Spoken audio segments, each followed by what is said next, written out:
Good morning, everyone. This is Rebecca Smith-Aldridge, the Coordinator for Library Sustainability at the Mid-Hudson Library System, and we welcome you to today's Advocacy Day briefing.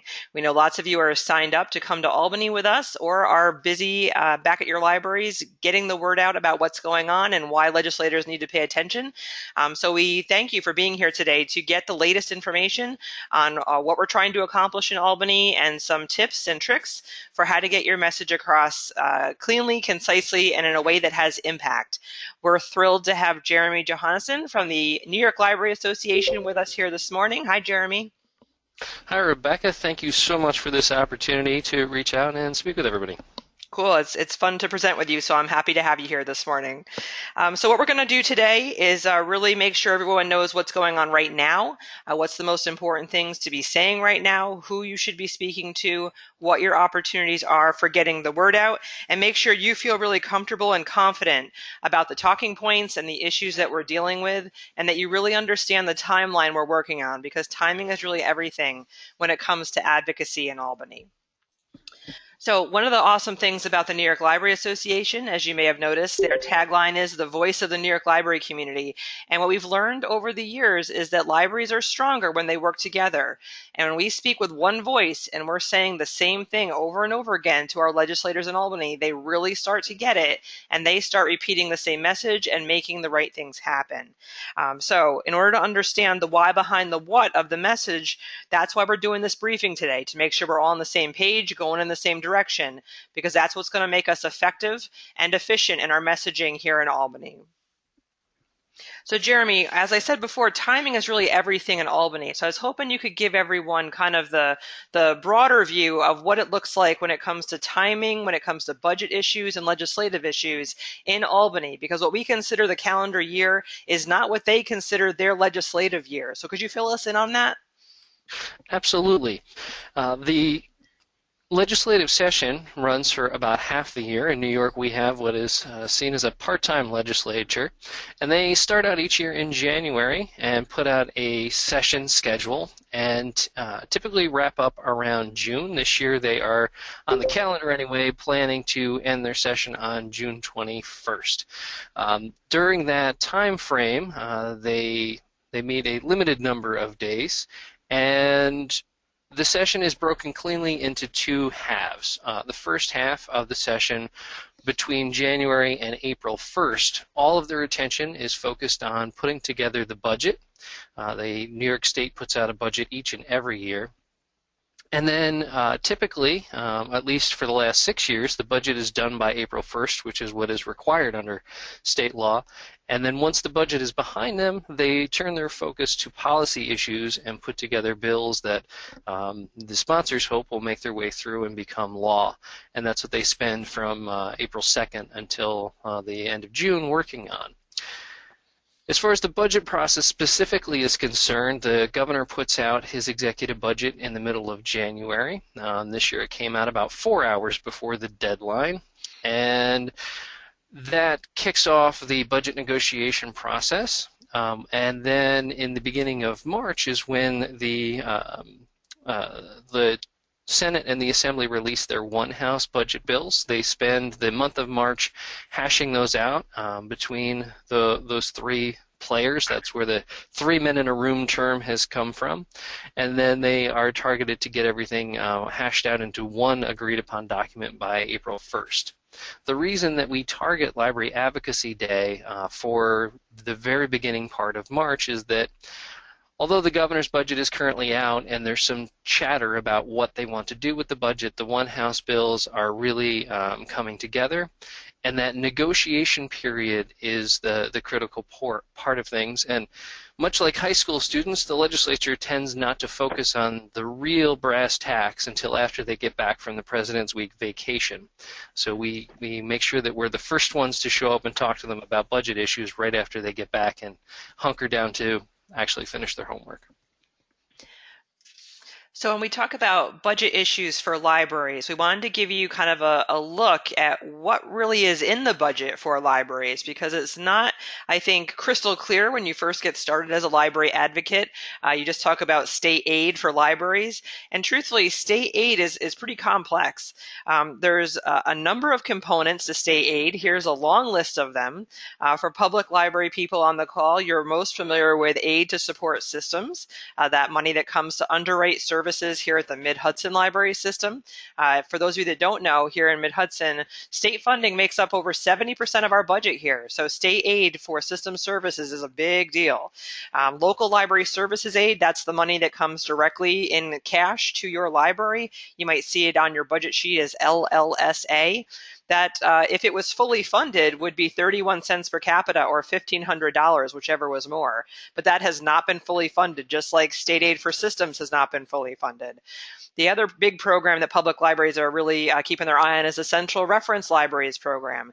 That program gives a lot of money to a central reference library in a system to underwrite reference services for all libraries in a system. So for example, here in Mid-Hudson, that underwrites portions of our Overdrive account and our database collection like consumer reports. It underwrites part of the fees that help delivery be reality in Mid-Hudson. So these are things that really contribute to making 21st century library services possible for all libraries throughout the state, regardless of their size. Because really, if you think about a small library in New York, their ability to have their own ILS, their own Overdrive platform, their own database collection that's theirs unto themselves, it would really break the backs of most libraries in New York State. So state aid really is the foundational budgetary ingredient that makes modern library service possible. So the fact that it's on the chopping block, thanks to the governor this year, is really unacceptable. So us taking this extremely seriously and understanding we're fighting for basic things here is really critical to convey as we move forward. I know, Jeremy, you and Mike at NYLA have been doing some research about the formula behind this. Is there any other little tips or understanding we should have about state aid for libraries and how it rolls out from the state level to the local level? Well, I think it's important to echo the system services that the state library aid funds and how critical that is.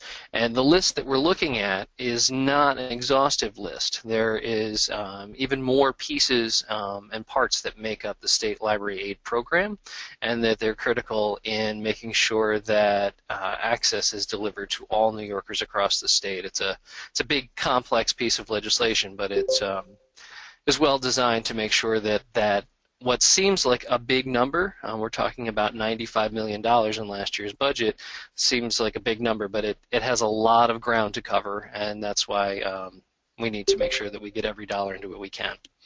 So although we have a lot of public library people on the call, I know we've got some guests from other types of libraries here too. So understanding that state funds ensure that all New Yorkers have access to information is really critical. It's a true disenfranchisement when money like this goes away, because any person's entry point, whether it be a public library or a school library, or as you can see here, an Indian library, we're all working together to make sure New Yorkers have equal access to information and opportunity.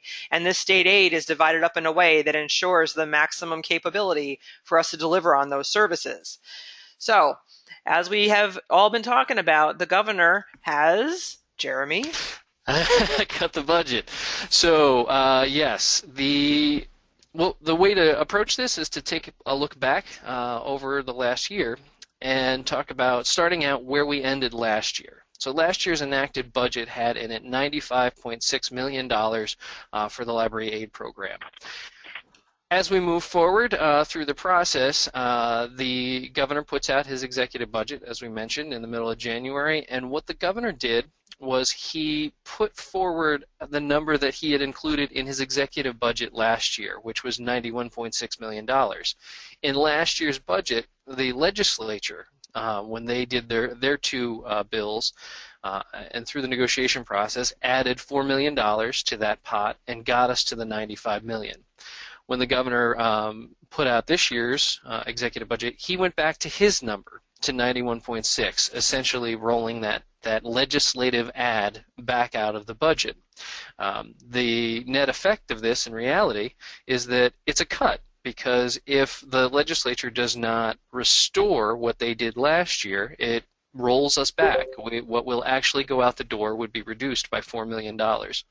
It also doubles down on the effort that's required by library advocates this year, because not only are we fighting for an increase in funding that is so desperately needed, but now if we are exactly as successful in advocating for increased funding with the legislature as we were in last year's process, and have the legislature add $4 million, it would have the end result of getting us to 95.6, which would be flat funding, absolutely a 0.0% increase over the library aid that was received by your library and your system last year. And this really becomes this repeating pattern we've been struggling with for quite some time. Jeremy, you put together this great chart that I think really shows at a glance what we're dealing with here. It really does, and this chart's been in use for a few years now because it takes a lot of information and makes it digestible in a quick and easy way. So what we're looking at is the blue line that's all the way in the background shows what's in education law, and that is a census-based formula, so you'll see it makes these jumps every 10 years or so when the census adjustments are made. And it shows that education law contemplates $102.6 million for the library aid program, again, based on that census formula. The red line, which looks a little roller coaster-esque, is the up and down ride that we've been taking over the last decade plus, and it shows that in 2007-8 we were actually funded above what was in education law at 102.8, but then we took a severe beating and we're all the way down, cut by almost 25%, down to 79 million. That volatility has made it very difficult for libraries to plan and to know how to anticipate their services. And the depressing line, the green line, shows that if we were to take the funding that we had all the way back in 1998 and just apply the rate of inflation upon that, so take the same dollars that we had in 98 and had the same exact buying power with those dollars that we would have in 2016, the program would need to be funded at $131 million. So we're already in the hole significantly with the amount of leverage that we have with the dollars that are available to us. And talking about being in a hole, this new chart you put together and shared with the legislative committee this year really made an impression. Can you share this with the group? Absolutely. What we were taking a look at is some language that's been used by the education lobby. And many of you that follow the news have heard the term gap elimination adjustment. And we wondered what the library funding gap looks like. And it's easy to think, well, look, you got $79 million. That's only $23 million shy of what's in education law, So you got a vast majority of your funding. Well, we took a look at this, and you can see the red bars at the bottom are what the actual funding levels were, and those little green toppers on there are the shortfall between funding and education law. And when you tally all those little shortfalls up over the course of the last decade, you end up with $110 million that's been withheld from the library aid program. So over an entire year's worth of funding that we're missing. And certainly there's no state programs that could be zeroed out for a year and continue to function properly. So we are just bringing this chart forward and using it as a keen indication of how these small shortfalls have added up to a tremendous negative impact. I think this does a good job of demonstrating when we're speaking to legislators about, $4 million or $8 million in the course of 1 year being lost, when we're really talking about a systemic issue here that has chronically underfunded libraries. So being a bit indignant about the fact they don't seem to get it, I think is not unwarranted every once in a while. And I think we're getting to that point this year, and we've really seen legislators step up. So Jeremy, can you tell us a little bit about the reactions you've been getting as you and Mike and the legislative committee have been speaking to legislators and key staff, what some of their maybe initial thinking is on what those one House budget bills might look like? Of course, this is not final, but is it positive? Are they telling us we're crazy? What's the vibe like up there? Sure. Well, I think what we're hearing is that there's a commitment, particularly from the Senate side. Those of you who have been following some of the real inside track stuff over the past few years know that when the one House budget bills come out over the last 5 or 6 years, it's been the Senate that has put in those additional funds for the library community. Last year, we did see the Assembly put in some funding as well in their proposal. I have reason to be cautiously optimistic that the legislature is committed to restoring the governor's cut. But that's certainly no reason to rejoice because, like I had mentioned, that leaves us with flat funding, absolutely zero increases. And I know that there's increases in expenses for every one of your libraries and any number of portions of your budget. So we're hopeful that we'll see beyond just that flat funding number and that the legislature will consider not just restoring the governor's cuts, but also providing funding in parity to what the education aid is receiving, roughly a 4% increase. Great, thank you for some of that kind of preview information. I think it's good for us to know that as we go into Albany that legislators have been thinking and working on the issue before we arrive on March 1st. So we shouldn't assume it's the first time they're hearing our case because a lot of New York library supporters have stepped up through the online advocacy center, calls to legislators and local offices to start making the case well before we get there. Another part of the case that we've been making this year is the issue of construction aid, one of those components you saw on that long list of state aid lines in the budget and in the formula that we deal with. And construction aid in New York is for public libraries.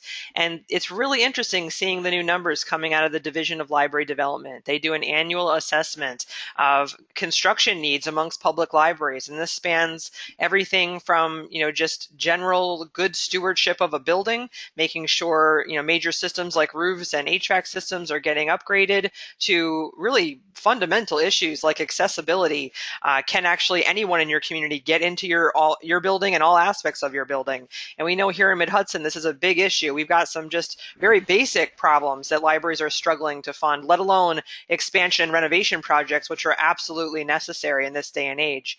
Jeremy, can you give us an update of the status of construction aid in New York and where we are with that in terms of advocating for more aid, which is obviously needed since DLD came out with the number, I believe, correct me if I'm wrong, $55 billion. That's billion with a B in need throughout New York State libraries.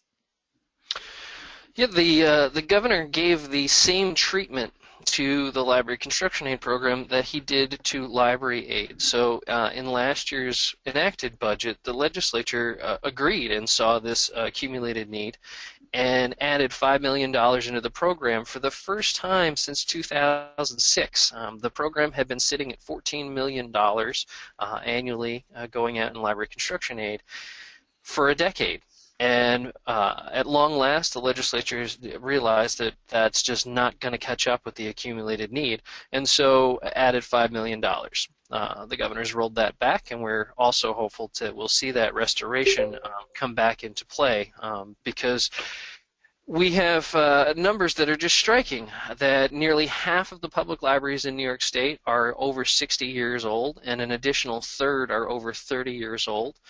Nearly a quarter do not have handicapped accessibility to all of their public areas.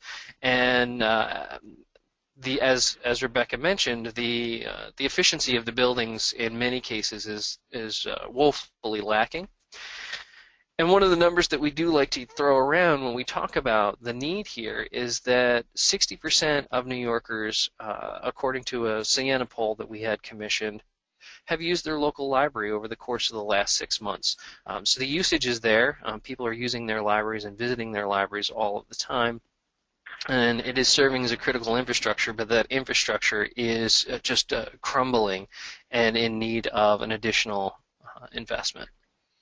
And those of you who had the opportunity, in air quotes, to enjoy the governor's 6 regional State of the State addresses, know that one of the things that he is wrapping himself up in this year's budget is his historic investment in the infrastructure in New York State. And we found that a little incongruous with making that statement and at the same time cutting back the state's investment in construction aid for its public libraries. So his standpoint is that libraries are pretty much invisible on his radar when it comes to infrastructure. Is that a fair assessment? Yeah, absolutely.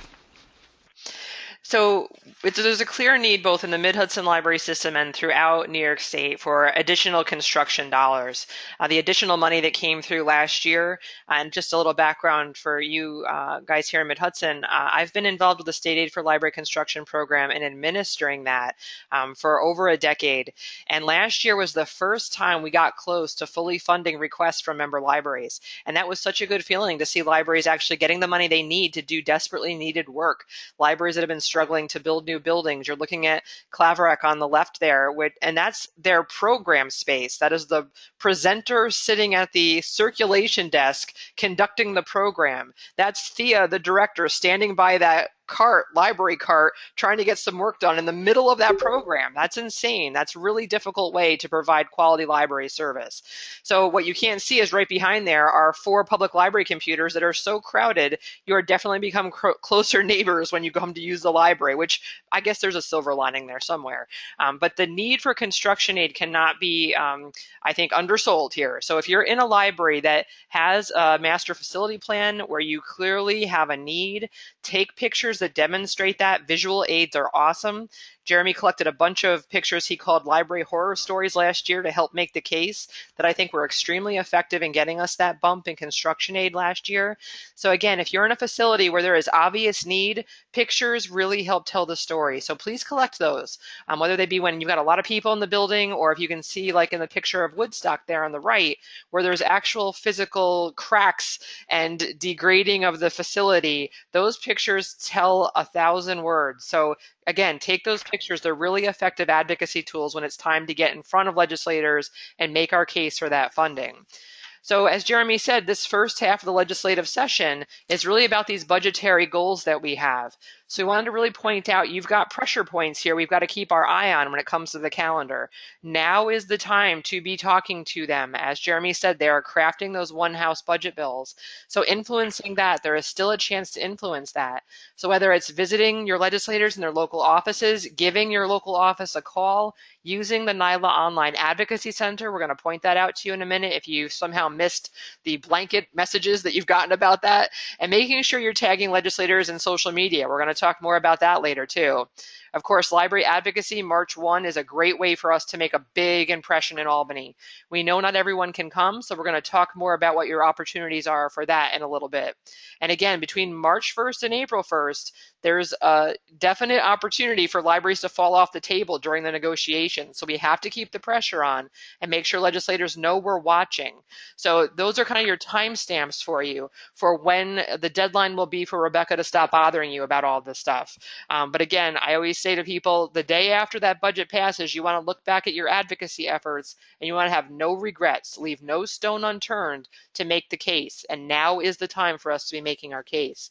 So we're going to talk more about how to make the case and what messages really resonate with people. But first, we want to make sure we've summarized this, that our budget goals are full formula funding. So going back to that chart that we saw, looking at that line where it would be $106 million at full formula funding, I'm sorry, $102.6 million. And that absent that, if they're not going to get us where we're supposed to be by legislation, then they better at least match the increase that they're giving to education aid, because libraries are education. And we're going to tell you a little more about that to make sure you've got the talking points behind that.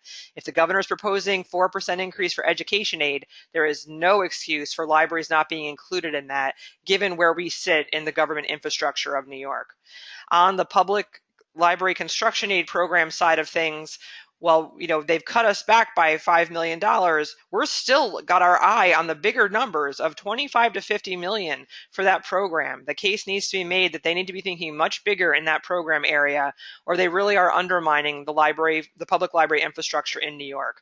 So those are the summary points that we're trying to take to legislators about what needs to happen and where they need to be keeping their eye on in the budget as they're developing it, not only this year, but in future years. So that's a big lift. That's a lot of money, and Jeremy's going to talk about that in a second, but I want to tell you we can do it. Libraries have done amazing work in advocacy over the past decade here in New York. When you look at what we went through after the recession, the bounce back that we were able to achieve did not happen in all sectors and industries of New York. Libraries are well respected and well thought of, so don't be intimidated by these numbers or the percentage increases that we're going for. It is feasible if we're smart and we do our work. Plus, I can't resist using this slide. I'm sorry. But Jeremy, I really wanted to ask you to talk about, the fact that these numbers need to be thought of in context of the state budget, which is enormous. It is, and we struggle with this internally as Mike and I chat about the budget, is that as all humans, we have trouble getting our heads around some of these numbers. So the state budget as a whole is targeted this year for about $153 billion, which starts to move into the abstract.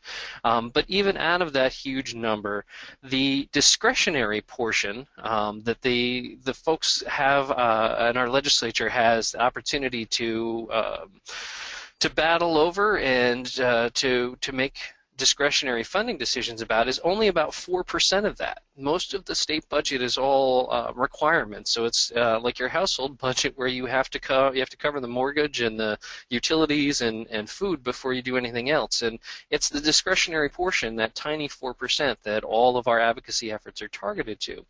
And that tiny piece of the budget that we're after, library aid makes up 0.1% of the state budget. So we're a teeny piece of a teeny piece, but what it's important to remember is that that teeny piece is all there is, and every crumb that we get onto our plate is a mouthful that's not going to someone else, and they are going to be coming to Albany the day before and the day after, and sometimes the same day as us, and making the pitch for why they deserve a bigger piece of this very limited budget pie. The good thing, I think, is from our standpoint is that we've got a really strong case. We've demonstrated over the years that when state money is invested in library infrastructure, the New York State Education Department has estimated that for every $1 in state aid that comes into the library infrastructure program, $7 worth of services are churned out to your communities. That is an excellent return on investment. And I really don't see other advocates that are up there advocating for these funds and who are absolutely worthy places to invest in money. They're not demonstrating that overlap of the educational component that we have, as well as that return on investment we've been able to leverage. And the key to that leverage point is the system infrastructure in New York public libraries. The fact that we have cooperative public library systems, we have school library systems, and the 3 Rs helping out the other types of libraries. It's just a smart way to run our organizations when we work together to leverage this money to the maximum benefit to the people that we serve. So that is an excellent point to be making when you're speaking to legislators, that library people are smart, which they've probably already guessed, but we've really put those smarts into action in terms of making sure the money goes as far as possible on the behalf of the people that we serve and they represent. And now another big talking point we need everyone on the same page on is the issue that libraries are education. This is a key message that Jeremy developed a number of years ago that is extremely beneficial to our advocacy efforts. So Jeremy, take us through this line that has been so effective for us.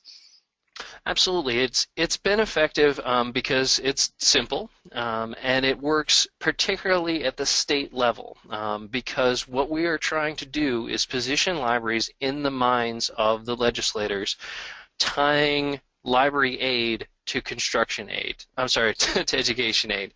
We're trying to link those two things together in their minds, and it's not an overreach, right? It's not just hyperbole, because libraries are chartered by the same Board of Regents that oversee colleges and schools and BOCES and educational institutions, and the funding, the library aid that ends up in the budget, is administered by the New York State Department of Education. The libraries are delivering educational resources from preschool age children all the way through, as I'm sure you've heard the term, cradle to grave education is available through the libraries. And for our students, when the schools that are so immediately considered our education infrastructure, when they close at the end of each day and week and school year, the libraries remain open to both New York's children and families, but also to all the rest of the community. And so we make the argument that library aid should increase proportionally with education aid. Even on one of the earlier slides, one of our favorite turns of phrase is absent of that. And we use that frequently, and it's been effective because when we go in and we ask for full funding under the law, there's a number of programs in the New York State budget that are not fully funded under what their budget allocation in the law is. So there's lots of folks that are saying that, and there are times where the legislature or the rep that you're meeting with will say, yes, we'd love to do that, but we can't. We don't have the budget for that right now, which we could argue about that separately. But what the whole leaves by making that pivot to absent of that, what you're doing is you're leaving behind in their minds, if they can't get us to full funding, what we want. It's kind of like asking for a pony or a cookie. So we know that if they're going to tell us, well, they can't give us full funding under the law, absent of that, then we should be funded in parity with education aid increases. And that has been effective. Over the last 3 years, you can see that the increases that the library aid program received were in parity percentage-wise to the increases in education formula funding. Super smart and super simple. Thank you, Jeremy.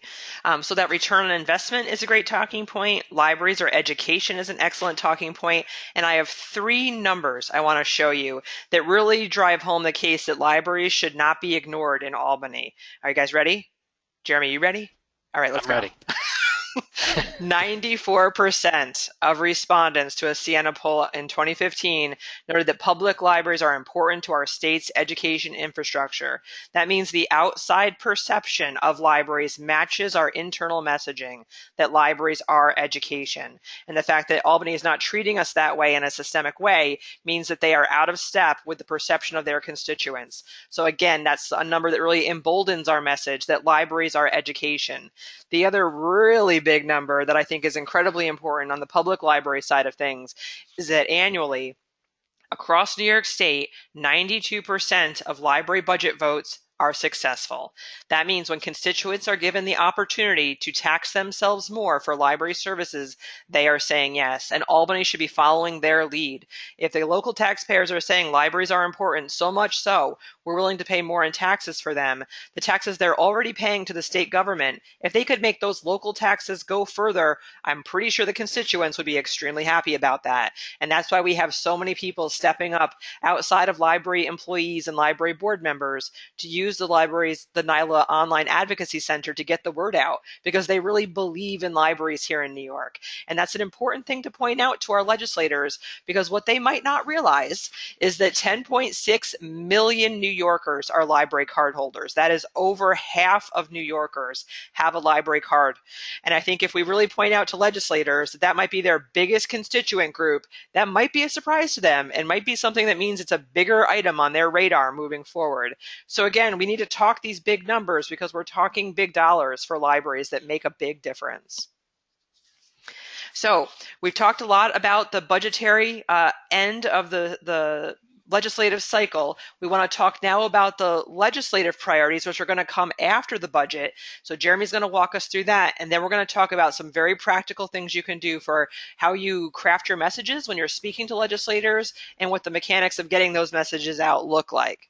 So Jeremy, I'm going to let you take us through the legislative priorities, because I think when we get to Albany on March 1st, that is also an opportunity for us to talk about these and make sure legislators are aware of them and that we're expecting them to sign on and help out with these bills.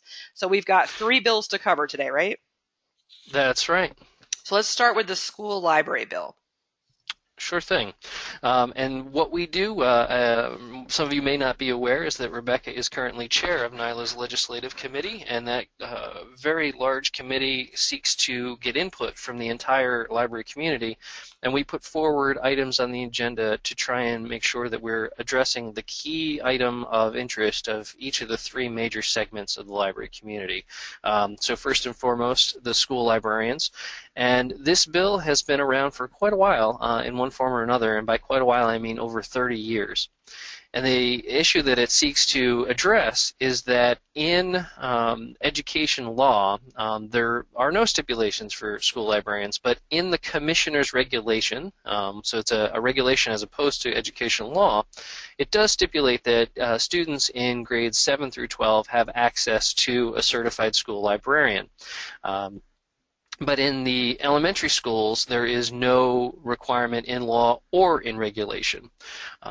This is troubling, and we see this as an issue of equity and access because there's been any number of studies. One of our favorites to quote is out of the Syracuse University because it's right here in New York State, but that students that had access to a certified school librarian score 15 to 20% higher on the 4th grade ELA tests. It absolutely impacts student learning by having these certified professionals around. And what the bill seeks to do is to extend what is in the regulations all the way down to kindergarten so that students would have access to a certified school librarian K-12, and then take that regulation and move it from being in the Education Commissioner's regulations and codify it in education law so that there is a legally binding stipulation beyond just the Commissioner's regs. This is a big lift. We anticipate the foil of the unfunded mandate argument being made, and I'm sure that you will likely hear this when you talk about this item with some of your representatives. But I think we have a unique moment to address this issue given the environment, to talk about the role of the school librarian in fighting fake news and preparing our students who are tomorrow's voters in being effective in evaluating sources of media and how to evaluate information that is that they are drowning in a torrent of. So I think that while the likelihood that we will pass this bill through both houses this session is relatively low, I think there's an opportunity for the conversation meaningfully to be happening this year in a way that we might not have had previously.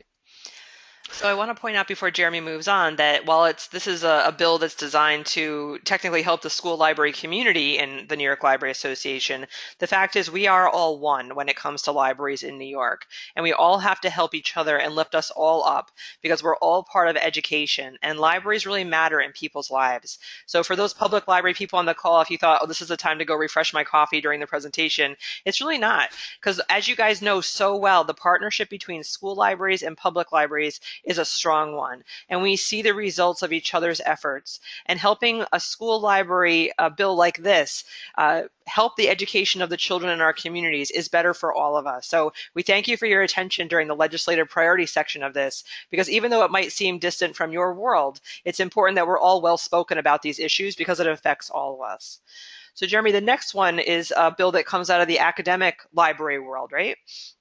That's right, and I will take ownership of the maybe strange-seeming image on the right-hand side of the screen, because if you might not know, that's a tapir, a small pig-like animal from the rainforest, and the tapir is how we refer to the Taxpayer Access to Publicly Funded Research Bill, or TAPR. And what this bill does is it is very much a common sense bill. It stipulates that if New York State spends its money on funding research, and that research is then published in a peer-reviewed journal, after a one-year moratorium, that same research, funded by public dollars, would be required to be posted and made available to the public for free via the web. This would move New York State in alignment with stipulations from the National Institute of Health that already follow this model. And there's also state level precedent for this. The state of California has already put in place a similar stipulation. Some of the pushback comes from the publishing industry that has made what I think is a little disingenuous argument that this would have very strong negative impacts on their industry. But we're hopeful that and believe that the right thing to do is to make this information that the taxpayers of the state of New York have already paid for available to them for their review. And the middle ground there is that one-year moratorium that will allow publishers to make available that information during that first year. And then we've got one more bill which is specific to public libraries. That's right. And this is the DASNY blanket bill, is the way that we internally refer to it affectionately. And we have this fancier name, Equitable Access to DASNY Funding for Public Libraries. And for those of you that might not know, the DASNY is the Dormitory Authority of the State of New York. And in simpler terms, DASNY is the bank of the state of New York, although I think that they would probably not enjoy us phrasing it that way. But what DASNY does is it finances very large construction projects, and by very large I mean at a minimum $3 million and up. But their rates are very competitive against what are available commercially, and so it's a good opportunity for a lot of libraries to keep their finance costs down on large capital projects. In order for a library to be eligible to work with DASNY to process their bond and access those aggressive financing rates, they need to be added to eligibility for DASNY, and the process currently for that is for each library, one at a time, to find a Senate and an Assembly sponsor to a bill naming them to that authority, pass it through both houses, and get it signed by the governor, essentially passing a law to allow them to work with DASNY. And there's a great number of libraries that have already gone through that hurdle, but what we're looking to do is to just say we've never seen one of these bills fail. So there's really no problem with it, and rather than go through the process slowly one at a time of adding all 756 public libraries onto the rolls, why not just be done with this and just say everyone is eligible? That seems so simple and so common sense, and yet there's still some opposition to this bill because there are those in state government who feel that that allowing DASNY to expand its scope is not in the public interest, and that it should not be able to so easily grow its portfolio of eligible participants. And so there's some opposition to this, but we do believe it's just such a common sense thing that we will continue to press and move this forward. So at the legislative committee level, we really worked to keep the legislative priorities simple and straightforward.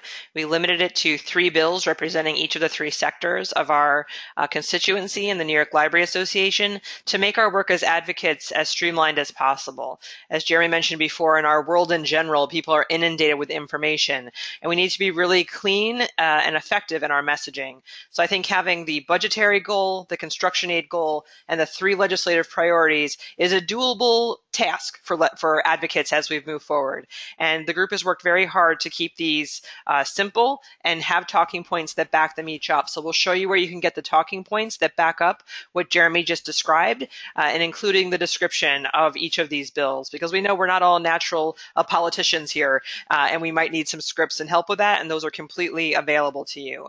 Because the work now is really to get the word out and to be influential with our legislators. And I know so many of you have already done some of this work, And our work is, as we said earlier, as a pressure point to keep going right now.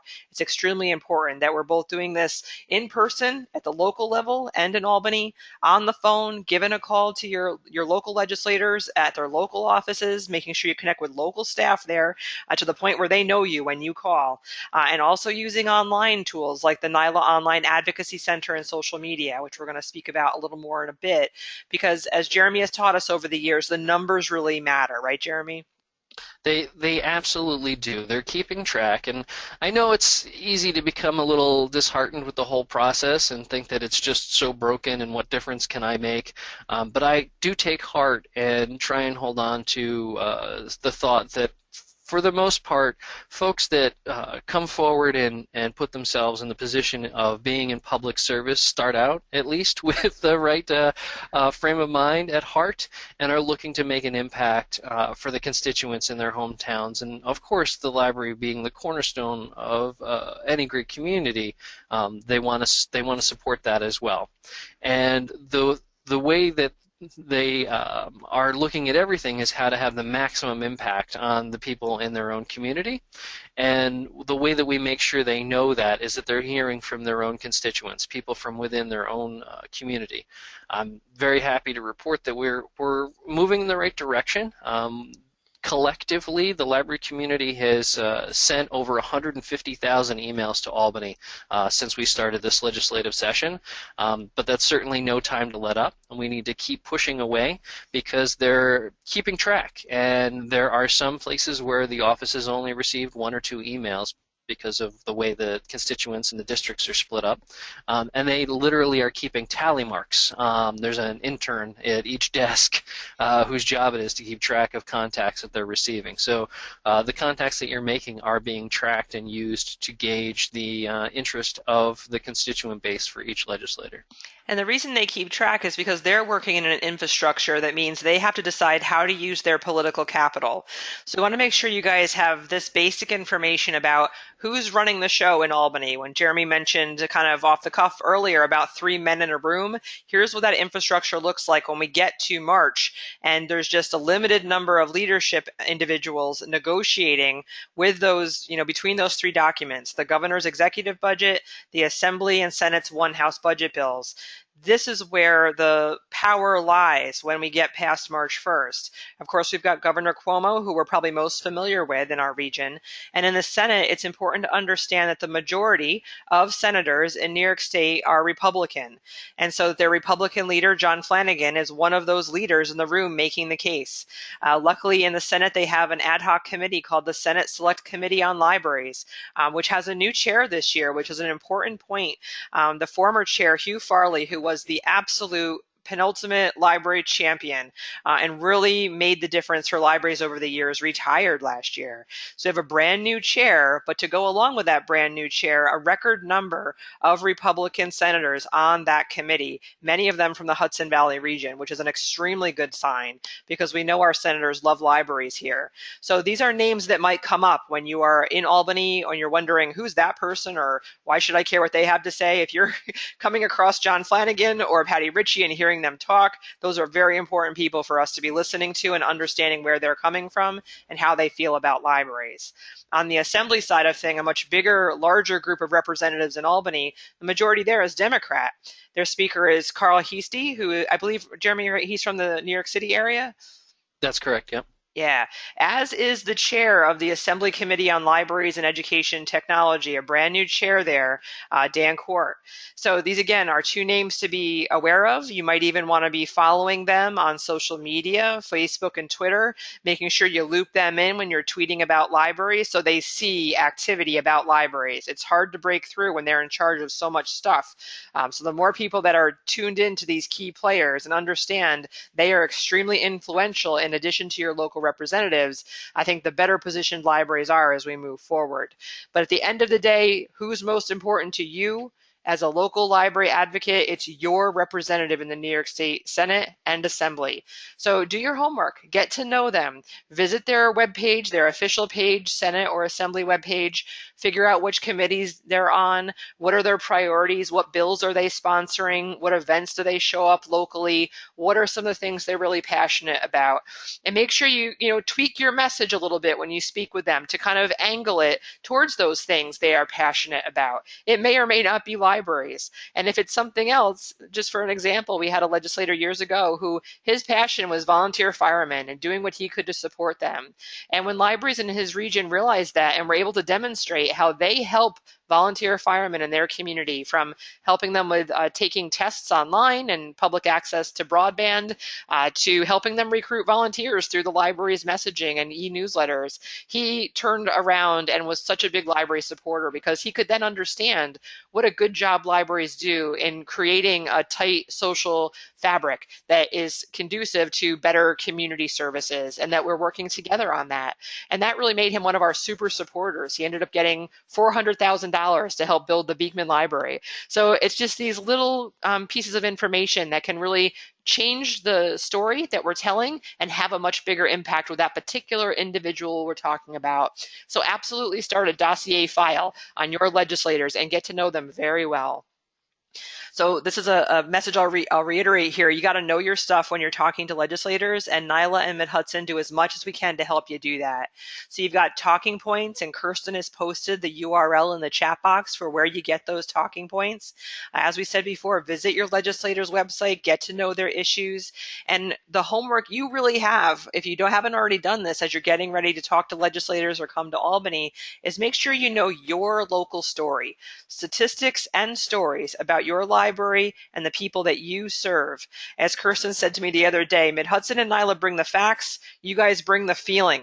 When we get into those offices in Albany, the Mid-Hudson staff is going to set the stage. We're going to make the case for why we're there that day. We're going to share the statistics that we know and that NYLA knows. And then we're going to turn and look to you guys as our fellow advocates and say, tell the story of what it looks like to be a library patron in New York and why these services matter so much. You guys are the heart of our advocacy efforts, and telling those stories that you are so close to at the frontline level is really what makes the difference for legislators. So think about, do you have an anecdote or two in mind? Think about at a couple different levels here, from how the system support of your library helps you deliver better library service, more effective library service, and really importantly, more affordable library service for your community. Talk about the kids. You can never go wrong with talking about how we benefit children, from the summer reading program, how we prevent the summer reading slide so kids go back to school better prepared, or maybe a kid who really doesn't understand what fake news is and is getting his digital literacy skill brushed up at the library thanks to trusting his librarians. I think being tied into current events is extremely important. That's very much at the forefront of people's minds these days. So making the connection for people between fake news and media and digital literacy, and how libraries are at the forefront of teaching media and digital literacy, or information literacy, if you will, that's an important connection to make for our legislators. They might not, be thinking like that, and we can remind them that's what we've always done, and we're particularly good at it, and right now would be a really smart time to be investing in us. Drive home that message that libraries are education. Some of those questions I asked you to help you get your anecdotes straight all tie back to that libraries are education mantra. So just drive that home, and drive home again that we are stronger together as a library community, that when we work together through the system infrastructure, we can do so much more for the people of New York than we could do if each library was on their own, trying to find their way and pay for everything on their own. And again, those talking points, the nitty gritty stuff about, what does that piece of legislation means? What was that, 90 what million dollars? That's all laid out for you. So you can start studying that, have it highlighted and with you. So when you start to talk, you're extremely knowledgeable when those words come out of your mouth. So we love having you guys come to Albany with us, and we hope you're planning to join us in Albany, whether you're going to drive yourself or take the bus. The numbers that we show that day make an impression. When people think of library people, they don't think of noisy people who are willing to come out and fight for something. And this is the day we get to prove them wrong every single day.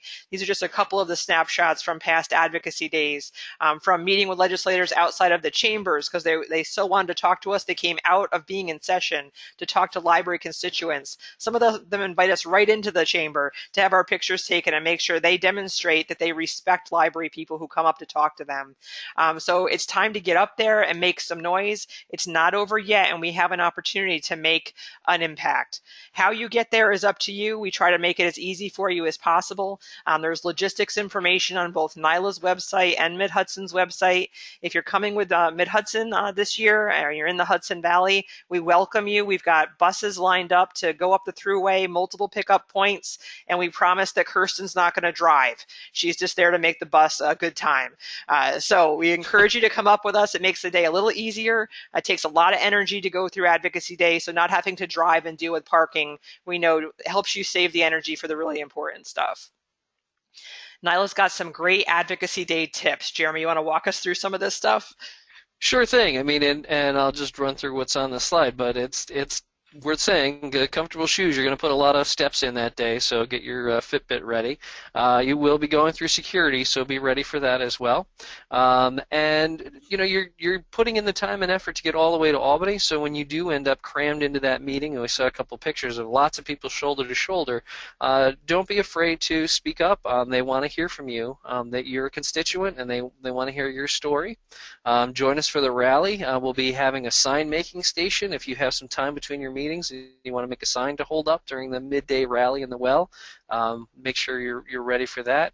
And absolutely, as a follow-up, you want to get your picture taken with your legislator to use in your library's newsletter or on your website, and invite the legislator to come back to your library. There is nothing better as far as a catnip for elected officials than reading to kids. So if you have a scheduled story time and invite them to come and read to the kids, they cannot say no. So we know not everyone can come with us to Albany, but we ask you to do us a favor. We know we've been using the Online Advocacy Center and reaching out locally, but one of our favorite things on Advocacy Day is when our people who are back at home call the Albany office on Advocacy Day right before we're about to walk through the door.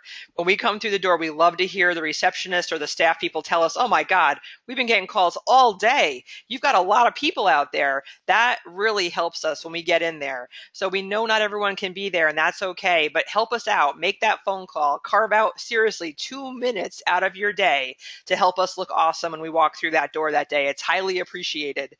We know you guys know about the Online Advocacy Center, but there's never, I think, enough emphasis on this, that these numbers really matter. Keep pushing this through your library's webpage, through your social media accounts. If you think there's some people out there that haven't heard about it, empower them to use it. NYLA makes it super easy. They draft a letter for you that you can then customize. You can change the opening, you could make it shorter, you could make it longer, you could put in that heart-wrenching story about the person that you helped recently. Really, they could not make it easier for you to make an impression through the Online Advocacy Center. Now online, we're asking that everyone use this hashtag, NYLA LAD17 for NYLA Library Advocacy Day 2017. We really want to see this trending as we get closer to Advocacy Day, and particularly on Advocacy Day. So again, when you're pushing people to go towards the Online Advocacy Center or to reach out and explain what's going on in libraries today, use this tag as well as tagging your representatives. Help them understand that your audience knows what's going on in Albany and that they're not happy about it. That's another way. Public opinion is very powerful for legislators. So you can help influence that on social media as an individual and through your library accounts. We've got an awesome campaign going on this year here at Mid-Hudson called Real People, Real Dollars, and the visuals coming in have been absolutely awesome.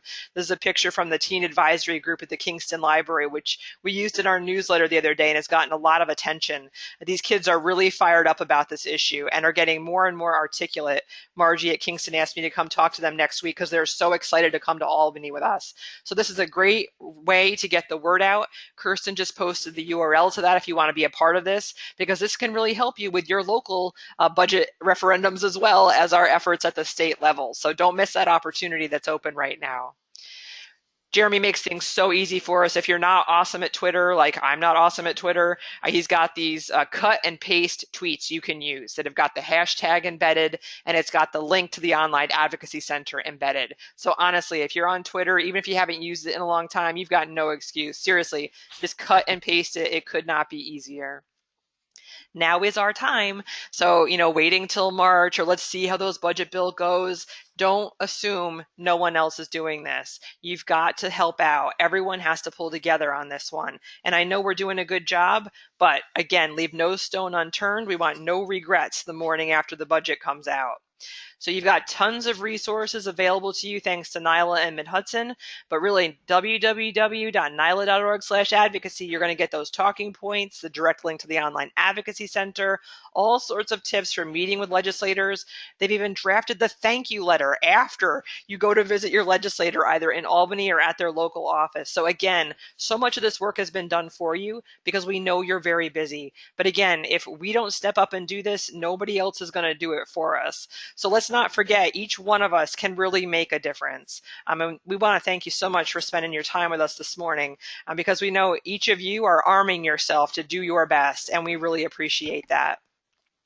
So we're wrapping up here and saying thank you for your time, but Jeremy and I are available right now to answer any questions you might have if you'd like to put those in the chat box.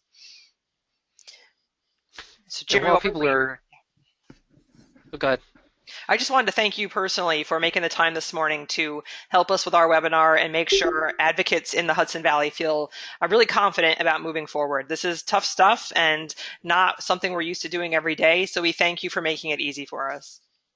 Well, and I was going to jump in and just say, while people are putting in their questions if they have them, I was going to issue my thanks both to you and Mid-Hudson for being such strong leaders for advocacy statewide, but particularly within your service area, and to thank everyone on the line today for taking the time to become more familiar with this important content and making themselves ready to deliver the message on Library Advocacy Day, and encourage everyone to continue with sharing the links around and that information with their patrons and their trustees and their friends and through social media. We just keep the message going. Sharing is caring, and we'll have the impact that we know we need to have. Thank you so much. This is a time, if we were in the same room, I would totally high-five you right now.